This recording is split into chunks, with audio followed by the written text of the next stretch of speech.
Mallayya Jewellers, Ottupara, Vadakkanchery. Phone 04884232666. ലൈംഗിക പീഡന കേസിൽ നടൻ സിദ്ദിഖിന്റെ മുൻകൂർ ജാമ്യാപേക്ഷ ഹൈക്കോടതി തള്ളി. നടിയുടെ പരാതിയിലാണ് സിദ്ദിഖിന് കോടതിയിൽ നിന്ന് തിരിച്ചടി നേരിട്ടിരിക്കുന്നത്. തന്നെ ഹോട്ടൽ മുറിയിലെത്തിച്ച് ഉപദ്രവിച്ചു എന്നായിരുന്നു തിരുവനന്തപുരം സ്വദേശിയായ നടിയുടെ പരാതി. ബലാത്സംഗം ഉൾപ്പെടെയുള്ള വകുപ്പുകൾ ചുമത്തിയാണ് കേസെടുത്തിരിക്കുന്നത്. അപ്പീലുമായി സുപ്രീം കോടതിയെ സമീപിക്കുമെന്ന് സിദ്ദിഖ് അറിയിച്ചു. മുൻകൂർ ജാമ്യാപേക്ഷ ഹൈക്കോടതി തള്ളിയ പശ്ചാത്തലത്തിൽ പോലീസ് സിദ്ദിഖിനെ അറസ്റ്റ് ചെയ്തേക്കുമെന്നാണ് വിവരം.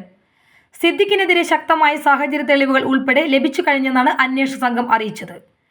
2016 ജനുവരി 27 രാത്രി 12 മണിക്കാണ് സിദ്ദിഖ് തിരുവനന്തപുരത്തെ മസ്കറ്റ് ഹോട്ടലിൽ എത്തുന്നത്.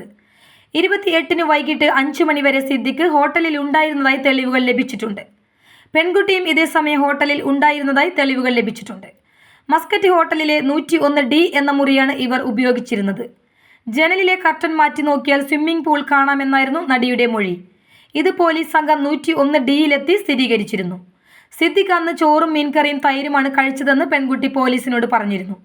ഹോട്ടലിൽ നിന്ന് അന്വേഷണ സംഘം ഇതിന്റെ ബില്ലുകളും കണ്ടെത്തിയിട്ടുണ്ട്.